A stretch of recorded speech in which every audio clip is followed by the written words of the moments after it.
Hi, we're here today for a class assignment with Elliot Shamis, and this is for ethics and counseling class for mental health counselors, and I'm here to interview Elliot. My first question to you, Elliot, how long have you been in practice? I got my degree in 1985. I interned in an agency for 5 years, and then I opened up my practice in 1990, so that's almost 22 years. Okay. If you don't mind, I'd like to ask you, how long is a usual counseling session? Approximately 50 minutes is standard. Okay. What population have you worked with? I've worked with pretty much all of them. I don't do much with substance abuse, and I don't work with pedophiles. But outside of that, and I don't work with really young children. But otherwise, pretty much all populations. Okay. Do you take crisis calls? Yes. Don't get them very often, but yes, I take them. Describe your typical day. Probably isn't a typical day, but I usually start here about 11 o'clock is my first appointment. I'll see people during the day till sometimes 7 or 8 o'clock in the evening. And I have a domestic violence group that meets on Thursday evening. I've been doing that for about 15 years, and an anger management class that meets on Saturday morning. So I see a few clients on Saturdays as well. Okay. What are certain issues have you confronted? How do you mean? What kind of issues? Perhaps any ethical issues that have come about?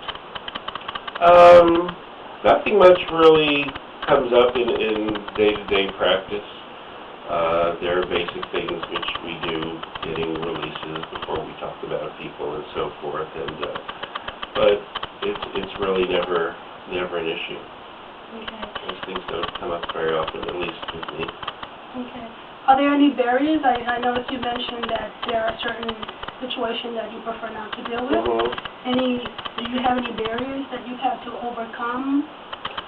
Well, the only barrier I guess you could say I overcame was that I was pathologically shy as a child and terrified of pretty much everybody, particularly female everybody. And over the years, I've resolved pretty much that. I don't have that problem at all. And doing groups with very hostile participants pretty much finished that problem for me. So that's something I struggled with when I was younger, but not an issue as a professional.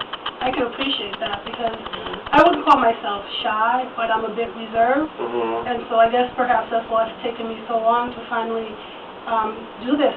You know, because I've suppressed it for a while, and finally I decided... There's no time frame you have to use. Yes.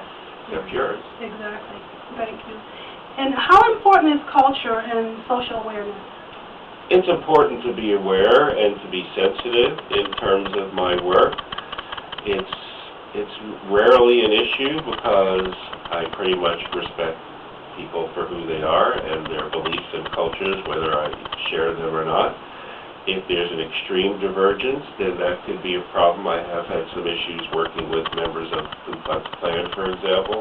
That was a bit of a challenge for me. Happily, it didn't last very long, but generally, I can have different viewpoints on all sorts of things. It doesn't get in the way if you focus on what's meaningful and valuable about the client. Thank you. Best and worst day. Downside, some personal...